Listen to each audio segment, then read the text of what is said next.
നിങ്ങൾ ആരും കാണാത്തതും ഇതുവരെയായിട്ട് കഴിച്ചിട്ടില്ലാത്ത ഒരു 100% ഗ്യാരണ്ടി തരുന്ന ഒരു ചിക്കൻ റെസിപ്പിയാണ് ഇന്ന് നിങ്ങൾക്ക് മുമ്പിൽ വിളമ്പി കാണിച്ചു തരാൻ പോണത്. ഈ ചിക്കനിലെ ഒരു വെറൈറ്റിനെസ്സിന് നമ്മൾ മയോനൈസ് ഒക്കെ ചേർക്കുന്നുണ്ട്. അതുകൊണ്ട് തന്നെ നല്ല തിക്ക് മയോനൈസിന്റെ റെസിപ്പിയും ഈ വീഡിയോയിൽ പറയുന്നുണ്ട്. വലിവും കയറ്റൊന്നും ഇല്ലാണ്ട് ഈ വീഡിയോ നമുക്ക് പെട്ടെന്ന് മുന്നോട്ട് കൊണ്ടുപോകാം. അപ്പോൾ ആദ്യം ഒരു ജാർക്ക് 2-3 പച്ചമുളകും ഒരു ചെറിയ കഷ്ണം ഇഞ്ചി ഒരു 5-6 ചോളം വെളുത്തുള്ളിയും കൂട്ടി അരച്ചെടുക്കുക. അതങ്ങോട്ട് മാറ്റി വെക്കുക. അതേപോലെ തന്നെ 2 പഴുത്ത തക്കാളി ഒന്ന് ജ്യൂസ് അടിച്ചെടുക്കുക. ഇനി നമുക്ക് അങ്ങോട്ട് ഉണ്ടാക്കാൻ തുടങ്ങുക. കുക്കറോ ചട്ടിയോ എന്താ വെച്ചിട്ടായിരിക്കും നമ്മുടെ സൺഫ്ലവർ ഓയിലും ഒരു 2-3 വലിയുള്ളി അരിഞ്ഞെടുത്തതും കുറച്ച് ഉപ്പും ആഡ് ചെയ്ത് ഒന്ന് വഴറ്റിയെടുക്കുക.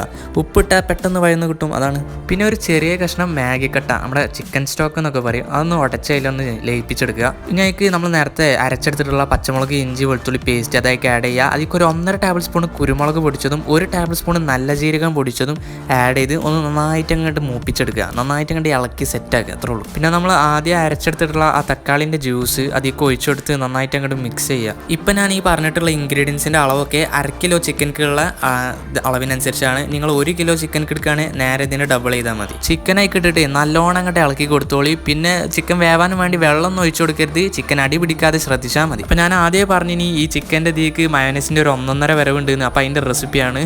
ഒരു 2 കോഴിമുട്ടേൻ്റെ വെള്ള അത് മാത്രം കൊണ്ട് എടുക്കുക. ആ വൈറ്റ് പോർഷൻ വെള്ള പോർഷൻ മാറ്റി വെക്കുക. ഒരു 4-5 ചോളം വെളുത്തുള്ളി ഒരു 1/2 ചെറുനാരങ്ങ നീരും കൂട്ടി കണ്ട് അടിച്ചെടുക്കുക. അപ്പോൾ അതങ്ങനെ പതച്ച് കിട്ടും. പിന്നെ അതിലേക്ക് കുറച്ച് തോനെ സൺഫ്ലവർ ഓയിൽ ഒഴിച്ചെടുക്കുക. എന്നിട്ട് മൂടി വെച്ച് അതിങ്ങനെ ക്രഷ് ചെയ്തെടുക്കുക.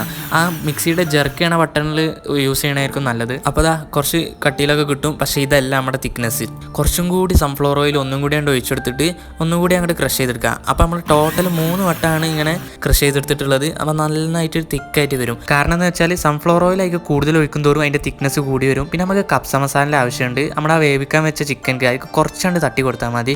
കുറേ ആവണ്ട, അത് ബോറാവും. പിന്നെ ഒരു 1/4 ടേബിൾ സ്പൂൺ ഗരം മസാലയൊക്കെ ആഡ് ചെയ്ത് കൊടുക്കുക. എന്നിട്ട് നന്നായിട്ട് അങ്ങോട്ട് മിക്സ് ചെയ്യുക. പിന്നെ നമ്മൾ ഉണ്ടാക്കി വെച്ചിട്ടുള്ള മയോനൈസ് അതൊരു 4 ടേബിൾ സ്പൂൺ അതിലേക്ക് ആഡ് ചെയ്ത് കൊടുക്കുക. എന്നിട്ട് നന്നായിട്ട് അങ്ങോട്ട് മിക്സ് ചെയ്യുക. ഈ മയോനൈസ് ഇട്ടതിന് ശേഷം പിന്നെ അധികം നേരം അങ്ങോട്ട് വേവിക്കാൻ വെക്കരുത്. പിന്നെ അങ്ങോട്ട് ഓഫാക്കുക. കാരണം എന്ന് വെച്ചാൽ മയോനൈസ് ഡ്രൈ ആയി വരും. നമ്മൾ മയോനൈസ് അതിലേക്ക് ആഡ് ചെയ്ത് കൊടുത്താൽ അതിൻ്റെ ക്രീം ടെക്സ്ചർ മാറി ചിക്കൻ്റെ പുറത്ത് ആ വേറിട്ട് നിൽക്കണ മാതിരി അങ്ങനെ കിട്ടും നമുക്ക് സംഗതി.